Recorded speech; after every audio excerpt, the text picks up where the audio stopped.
River Nile, নীল নদী, সেই famous নীল নদী যেটা পৃথিবীর নিচ থেকে উপর দিকে গেছে।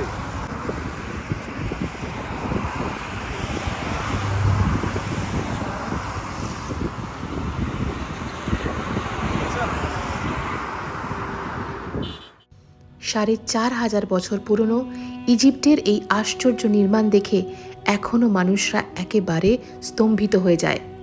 হ্যাঁ, এই সেই পিরামিড অফ গিজা, যার হাইট 146.6 মিটার্স, যার মধ্যে এত ভারী ভারী পাথর ইউজ করা হয়েছে যার ওয়েট গিয়ে দাঁড়িয়েছে 6 মিলিয়ন টনস।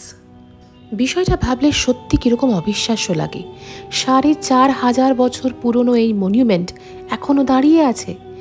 তুতানখামেন, রামসেস, মোজেস, নেফারতারি, নেফারতিতি, এই নামগুলোর সঙ্গে একেবারে ছোট্ট থেকে পরিচিত আমরা। হিস্ট্রির পাতা খুললেই যাদের নাম আমরা পড়েছি, আজকে আমরা কিন্তু তাদের শহরে। ইজিপ্ট ভিজিট করার অ্যাপ্রোপ্রিয়েট টাইম হচ্ছে জানুয়ারি থেকে এপ্রিল মাস, কিন্তু আমরা পৌঁছেছিলাম একেবারে ভরা গরমে। কিন্তু এখানে মানুষের ভিড় দেখলে বোঝা যায় যে ইজিপ্টের ক্রেজটা আসলে মানুষের কাছে কতটা।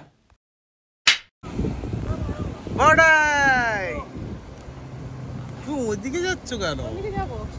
এইদিক কাজ বড়াই চলে এসছে আমাদের আবার পিরামিড দেখতে।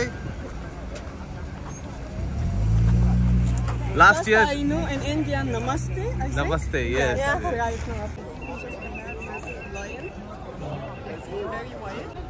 All right. তো এখন আমরা পিরামিডের মধ্যে যাচ্ছি। আমার বউ খুব এক্সাইটেড। মধু, যাচ্ছি তাহলে ফাইনালি? হ্যাঁ, ঢুকছি। আমরা এখন পিরামিডের মাথায় দাঁড়িয়ে আছি। পিরামিডের মাথায় না, পিরামিডের মাঝে দাঁড়িয়ে আছি। পিরামিডের মাঝে, মানে পিরামিডের উপরে। হ্যাঁ, আর এবার আমরা ভেতরে ঢুকবো।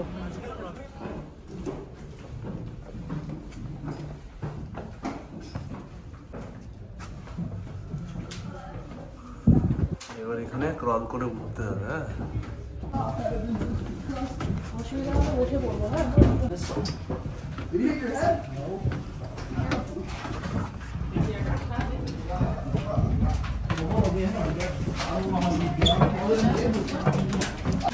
কষ্ট হচ্ছে?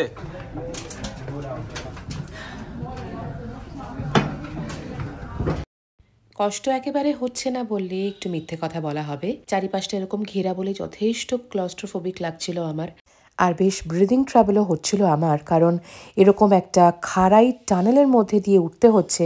This was really suffocating to me. যেভাবে উঠলাম তাতে বেশ সাফোকেশন হচ্ছিল, যেহেতু চারিদিকটা একদম বন্ধ। আমার বেশ ভয় ভয় লাগছিল, কিন্তু কিছু বলিনি, সাহস করে উঠে গেছি ওপরে।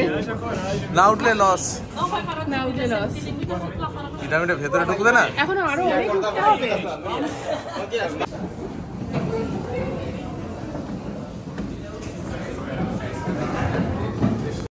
এই পার্টিকুলার স্টেয়ারকেসটাতে খুবই ডিফিকাল্ট ছিল ভ্লগ করা, কারণ একে তো উঠতে অসুবিধা হচ্ছে, তারপরে লোকের এত ভিড়, এত ন্যারো একটা জায়গা, সেখানে আবার আস্তে আস্তে করে ধরে ধরে কোনোভাবে আমরা উঠছি। তার উপরে যদি মোবাইল থাকে এক হাতে বা ক্যামেরা থাকে, তাহলে সেটা আরও বেশি ডিফিকাল্ট হয়ে যায়। বাট অনেক মানুষ দেখলাম ছোট ছোট বাচ্চাদেরকে নিয়ে উঠছে, তো এটা আমাদের কাছে খুব একটা পজিটিভ সাইন ছিল। আবার প্রচুর মানুষ এরকম যারা নিচেই আমাকে জিজ্ঞেস করে নিয়েছে যে ওপরে কি দেখার আছে, যদি কিছু স্পেসিফিক বা খুব স্পেশাল কিছু থাকে তবেই উঠবো।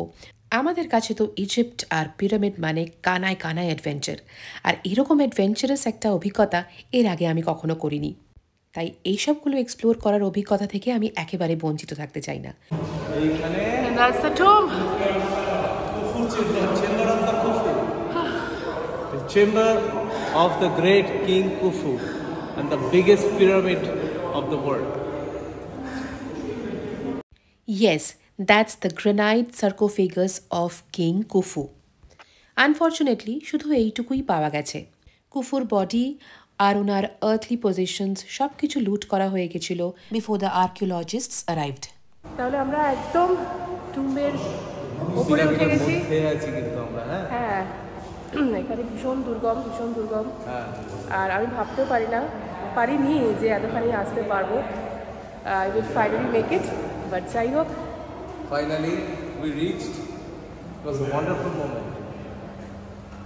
Now let's go back.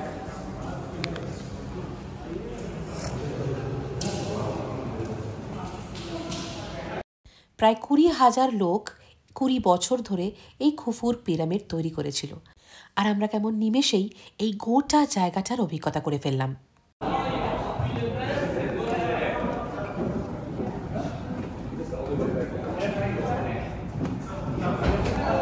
একেবারে মরুভূমিতে চলে এসেছি। এখান থেকে আমাদের একটা ভিউ পয়েন্ট আছে, সেই ভিউ পয়েন্টে আমরা যাব, আর ওখান থেকে তো দেখতেই পাচ্ছেন পিরামিড একেবারে জল করছে। এখন বাজে হচ্ছে 11:10, সকাল 11:10। আমরা চেষ্টা করেছি খুব সকাল সকাল এসে পৌঁছানোর, তাতে কি হয়েছে গরমটা একটুখানি হলেও অ্যাভয়েড করা গেছে। প্রচণ্ড গরম সত্যি কথা, কিন্তু একদম ডেজার্টে যখন চলে এসেছি এখানের হাওয়া কিন্তু বেশ ঠান্ডা ঠান্ডা লাগছে। তো দেখা যাক এই হিটটা কতক্ষণ বেয়ার করা যায়, কতটা বেয়ারেবল এই হিটটা।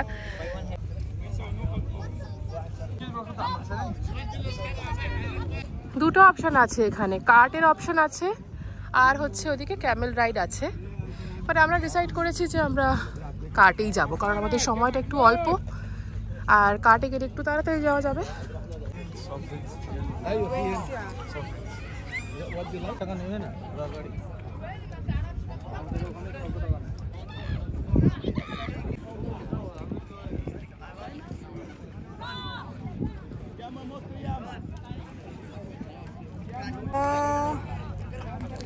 ঘোড়া গাড়িতে যাবে।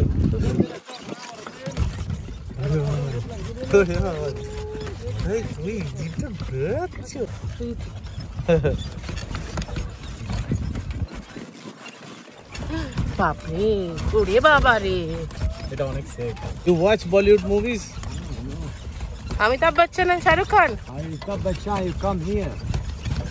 Amitabh Bachchan come here? Yeah, Shahrukh Khan. Come here? Yes. And? Many years in the back. এইটা হচ্ছে সেই ভিউ পয়েন্ট যেখান থেকে আপনি সব কটা পিরামিড ভীষণ সুন্দর করে দেখতে পাবেন। 3টে বড় পিরামিড রয়েছে এখানে, pyramid of Khufu, খাফরে and মনগরে।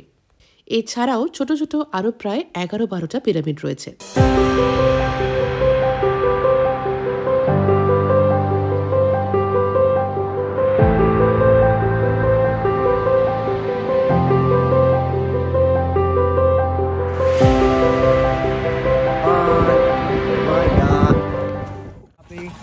Everything is good, no problem. You are happy, brother. Like have a wife, have a life.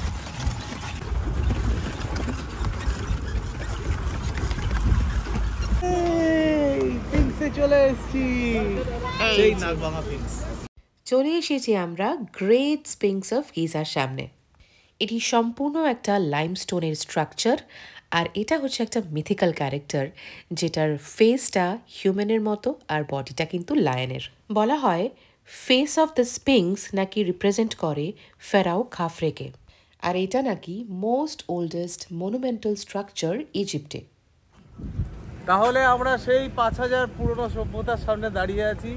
আমি এইবার আবার সেকেন্ড টাইম এলাম, এবারে আমি বউকে নিয়ে এলাম। আমি এর আগে পিরামিডের ভেতরে ঢুকিনি, আমি ছেড়ে দিয়েছিলাম, না আমি বউকে নিয়ে আসবো।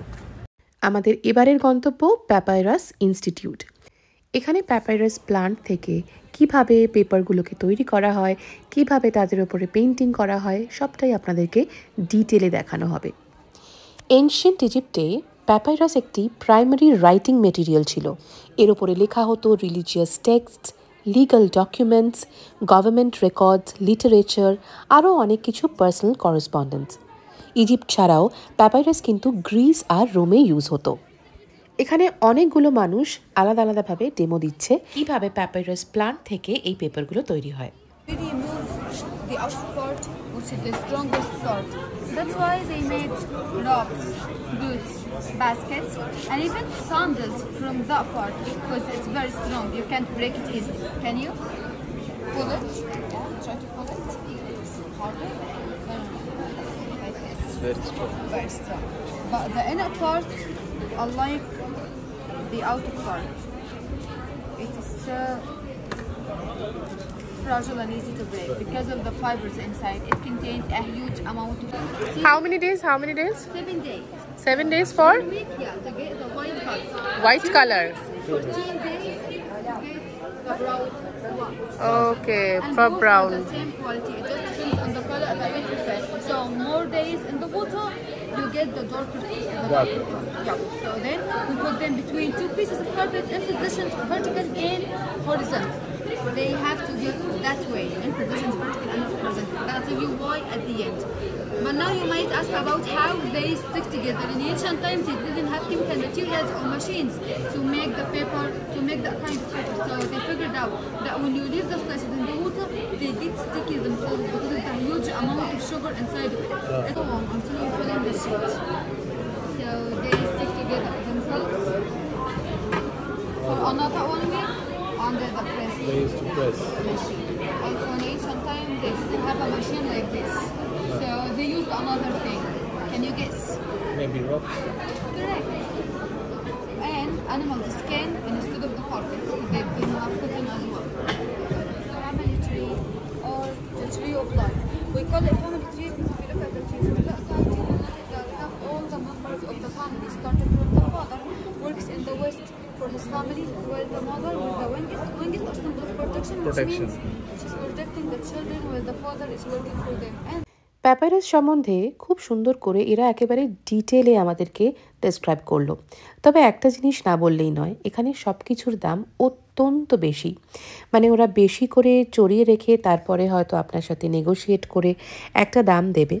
পরে যখন আমরা লাক্সারে যাই এবং সেখান থেকে আমরা প্যাপাইরাস কিনি, সেখানে কিন্তু অনেক অনেক কম দামে আমরা পাই। মানে এখানের থেকে প্রায় হাফেরও কম দামে আমরা সেম জিনিস পাই। যাই হোক, এইবারে আপনাদেরকে নিয়ে যাব আমরা ওদের বলা ম্যাজিক রুমে। সত্যি ঘরটাতে যাওয়ার পর যে ম্যাজিকটা ঘটলো সেটা দেখে কিন্তু আমরা সকলে একদম স্তম্ভিত। এরকম কিছু হতে পারে এটা আমরা এক্সপেক্টও করিনি। see, you can see the names. Wow. And here's the difference between the white card block and the black one. Even the map of Egypt changes. Key of life, which is symbol of long life. আসলে বিষয়টা হচ্ছে এই সমস্ত papyrus পেন্টিংগুলোর মধ্যে করা রয়েছে radium পেন্টিংও। লাইটের মধ্যে কিন্তু রেডিয়াম বোঝা যায় না, তাই যখনই লাইট অফ হয় রেডিয়াম পেন্টিংটা গ্লো করে, আর সেটাই হচ্ছে এখানের ম্যাজিক। আর এই ইনোভেটিভ জিনিসটা এর আগে আমরা কখনো দেখিনি, তাই আমাদের দারুণ মজা হয়েছে। আমরাও কনভিন্সড হয়ে গেলাম একটা রেডিয়াম গ্লো পেন্টিং কিনতে। আর তারপরে ভাবলাম যে নিজেদের নামটাও তার মধ্যে একটুখানি লিখে নেওয়া যাক। এর আগে শুভ বহুবার ইজিপ্ট থেকে প্যাপাইরাসের পেন্টিংস নিয়ে এসছে। যখন ও জাহাজে ছিল তখনও সেখান থেকে, মানে জাহাজের মধ্যেই অনেক সময় বিক্রি হয়েছে, সেখান থেকেও কিনেছে। প্লাস শুভর বাবা ইজিপ্ট বহুবার গেছেন, তখনও প্যাপাইরাসের প্রিন্টিং ওখান থেকে নিয়ে এসছেন বাড়িতে সুভিনিয়ার হিসেবে। কিন্তু এবছর যখন আমরা দুজনে গেছি, আমরা ভাবলাম যে একটা আমাদের ভিজিটের সময়ের একটা সুভিনিয়ার হিসেবে কিছু একটা নেওয়া যাক, কেন অবভিয়াসলি একটা এরকম ইনোভেটিভ জিনিস যেটা আমাদের বাড়িতে নেই। So let's take one of them. আর আশা করছি এটা বাড়িতে যখন নিয়ে আসবো সবাই ভীষণ মজা পাবে দেখে। আর এই যে দেখুন, হায়ারোগ্লিফিকে কি সুন্দর করে ভদ্রলোক একদম আমাদের সামনেই লিখে দিচ্ছেন। আমাদের দুজনের নামটা আমাদের এই প্যাপাইরাসে আমরা লিখিয়ে নিয়ে আসছি, একদিকে শুভ আর একদিকে জিনিয়া।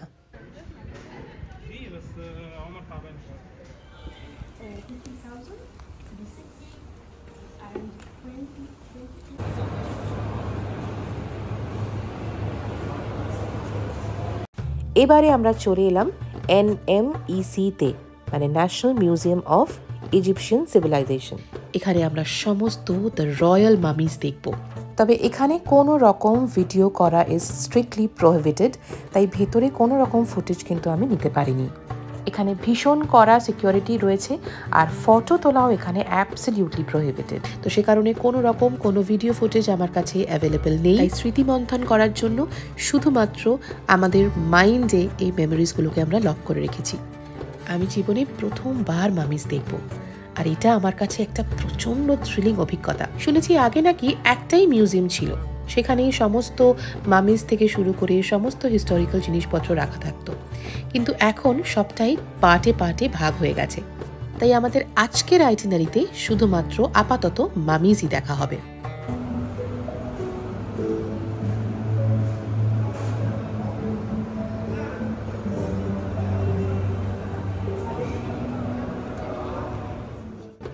ভেতর থেকে যখন বেরোলাম তখন কিন্তু আমি সম্পূর্ণভাবে ভাষাহীন, মানে যাকে বলে স্পেল বাউন্ড। শুভ আর আমি কমপ্লিটলি স্পিচলেস। আমরা একে অপরের সাথে কি কথা বলবো সেটাই বুঝতে পারছিলাম না, কারণ ভেতরে যা দেখলাম সেটা আমার কাছে খানিকটা আনরিয়েল। হাজার হাজার বছর পুরনো ডেড বডিকে কিভাবে প্রিজার্ভ করে রাখা হয়েছে সেটা নিজে চোখে না দেখলে বিশ্বাস করা যায় না। যত দেখছিলাম আমার মনে একটাই প্রশ্ন আসছিল, এখন না হয় টেকনোলজি এত হাই হয়েছে, কিন্তু এত বছর আগে কি টেকনোলজি ছিল যেটাতে এইভাবে ওরা ডেড বডিকে প্রিজার্ভ করে রাখতো। গুগল করে আমরা যতই পড়াশোনা করি না কেন, এই সমস্ত জিনিসগুলো যখন সচক্ষে দেখি তখন আশ্চর্য তো হই, কিন্তু তার থেকে বড় আমি সারপ্রাইজড হই। এই মুহূর্তে আমরা প্রপার মিউজিয়ামে রয়েছি, যেখানে ইজিপশিয়ান সিভিলাইজেশন নিয়ে প্রচুর জিনিসপত্র রাখা রয়েছে। এই মিউজিয়াম নাকি 53 লাখ স্কোয়ার ফিটের ওপরে তৈরি, আর এখানে নাকি 50,000-এর ওপরে আর্টিফ্যাক্টস ডিসপ্লে করা রয়েছে ইজিপশিয়ান সিভিলাইজেশনের ওপরে, একেবারে প্রি হিস্টোরিক টাইম থেকে প্রেজেন্ট ডে পর্যন্ত। আমার বউয়ের গয়না খুব পছন্দ, সেই সোনার গয়না এখানে রাখা আছে।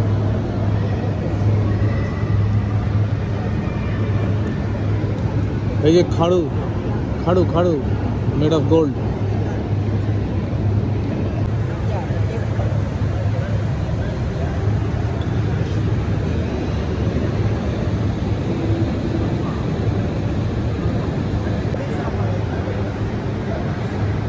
মধু মধু রামসেসের চ্যারিয়ট যেরকম ছিল ওই চ্যারিয়ট, হ্যাঁ, এটা ঘোড়ার সাথে লাগানো থাকতো।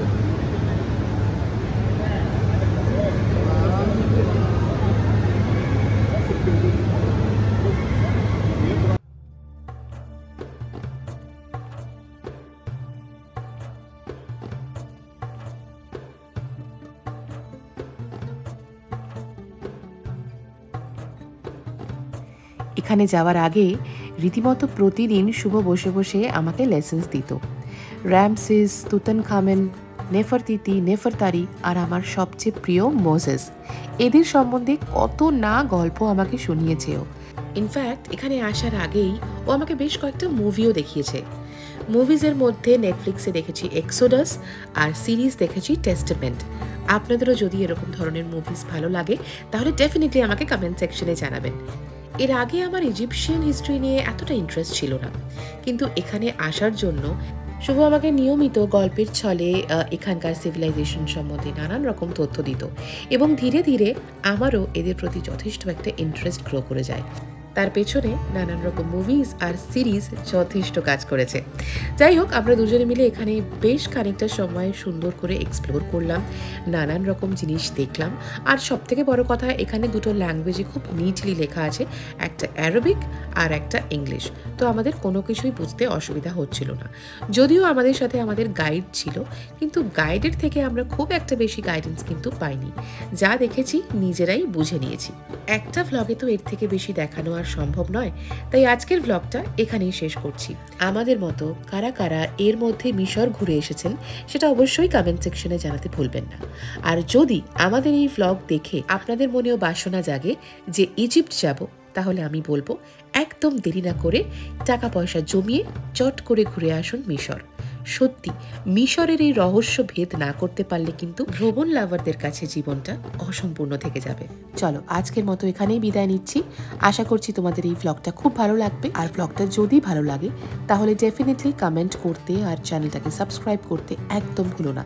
তোমাদের ছোট্ট একটা সাবস্ক্রিপশনে কিন্তু আমাদের অনেকটা আনন্দ হয়। পাশে থেকো, আমাদেরকে সব সময় এইভাবেই সাপোর্ট করতে থেকো।